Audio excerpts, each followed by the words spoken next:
विपर्यस्त अवस्था बंधसाही कलभट आतंकित ग्रामवासी। केन्द्रापड़ा जिला आली ब्लॉक पत्रपुर पंचायत बंधसाही ग्रामर मुख्य रास्तार एकमात्र कलभट विपर्यस्त अवस्था पड़ी रही। एठारे उल्लेखयोग्य कि 1982 बात्या परी तत्कालीन सरकार बंधसाही ग्रामर गमनागमन पर चमारगड़िया निकट में कलभट्टीर निर्माण करथिले। निर्माण हेबा दिनठारु एहार मरामती न हेबारु एहा भांगी रुजी गलानी। केउठी रड बाहरी पदाको दिसिलानी तो केउठी सुरक्षा प्राचीर भांगी गली पड़िलानी तो केउठी कलभट मूलरू माटी दबी आहुरी दुर्बल करदेलानी। दैनिक 500 ऊर्ध्व लोक कॉलेज छात्र छात्री अंगनवाड़ी कुनी कुनी पिला एही कलभट उपर विद्यालय और अन्य दरकारी कार्य पई एहा उपरे यातायात करती। एही ग्राम रे 100 रु ऊर्ध्व लोक बसवास करुथबा बेले 800 रु ऊर्ध्व लोक एही कलभट उपरे निर्भरशील। किंतु दुख और परितापर विषय एही कलभटर निर्माण इतिमध्यरे 40 वर्ष बीती जाइथिले मध्य एहार नूतनीकरण तो दूरर कथा मरामती मध्य हेउनाही, जहा फଳରେ एहा उपरे यातायात कला बेले ग्रामवासी आतंकित और भयभीत होई अतिक्रम करुछन्ती।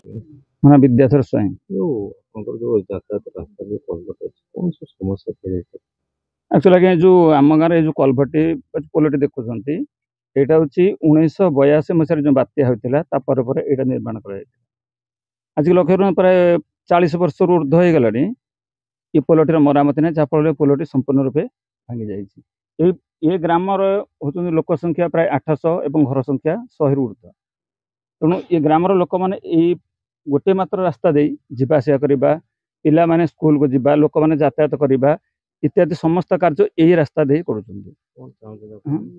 एक्चुअली पोलटी जो संपूर्ण भांगी गलानी तेणु एमती समय आस लोक मैंने जावासिया करें ना। एवं ये पोल दे लक्ष्य करूँ आमर जो आली रिंग बंध निकट में जो गोपालपुर शिव मंदिर जो असहाय से वर्षा हम तार से वर्षा पानी एवं प्रति वर्ष ब्राह्मणी नदी जो बन्या आसती बन्या पानी संपूर्ण रूपे यही पोल दे प्रभावित हो जहाँ फल कौन हो पोलटी संपूर्ण रूपे भुशुड़ी पड़ा अवस्था को आसीगला।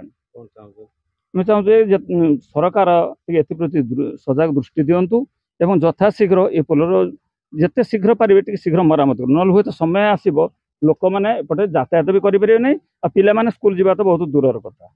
आली रिंग बंधर गोपालपुर शिव मंदिर निकटरू वर्षा और बन्या जल एही कलभट मध्य दी संलग्न केनाल ब्राह्मणी नदी को निष्कासित होता है। चलित वर्ष 4 थर बन्या आसिबा फल बन्यार प्रखर स्रोत और बन्या जल अतिक्रम करने फल कलभट्टी धराशायी हो पड़ी, जहाँ को नहीं चिंतार ग्रामवासी दैनिक 4 रु 5 स्कूल गाड़ी स्कूल पिला नेबा आनिबा करिथांती। तत्सहित एही रास्ता दे अंचलवासी यातायात करने समय एही दुर्बल कलभट जोगु जदि किछि दुर्घटना घटे तेबे एथिपई सरकार और प्रशासन दायी रहिबे बोली बाबूराम दास, धीरेन परिड़ा, मनोरंजन परिड़ा, बाबाजी बेहरा, अजय दास, सुशांत नायक, बाबूराम नायक, प्रभासिनी बेहरा, अजय कुमार दास, विद्याधर स्वाई, सर्वेश्वर बेहुरा, बाबू नायक, पुरुषोत्तम बेहरा प्रमुख ग्रामवासी चेतावनी देइछन्ति। एने आली वीडियो अविनाश विश्वजीत सेठी को पचारिबारु से तांको प्रतिक्रिया रे कहिछन्ति जे घटनास्थल को पीओ और जंत्री को पठाई अनुध्यान करी सेमाने रिपोर्ट देवा परी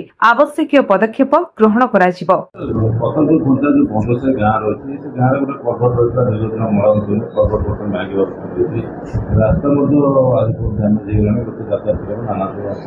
अभियोग पाइली मुख्यमंत्री देखिली जहाँ मोर देखिल तार आवश्यकता अच्छी से रास्ता दरकार कलभट मध्य दरकार आम आउ थे आम ऑफिस वेरीफाई करदेबे और से आवश्यकता अनुसार आम जहाँ भी आवश्यकता स्टेप नेबार अच्छी नेबू तार फंड प्रोविजन करके चेष्टा करूँ तुरंत से काम करने। ब्यूरो रिपोर्ट विश्व विजय न्यूज ओडिशा।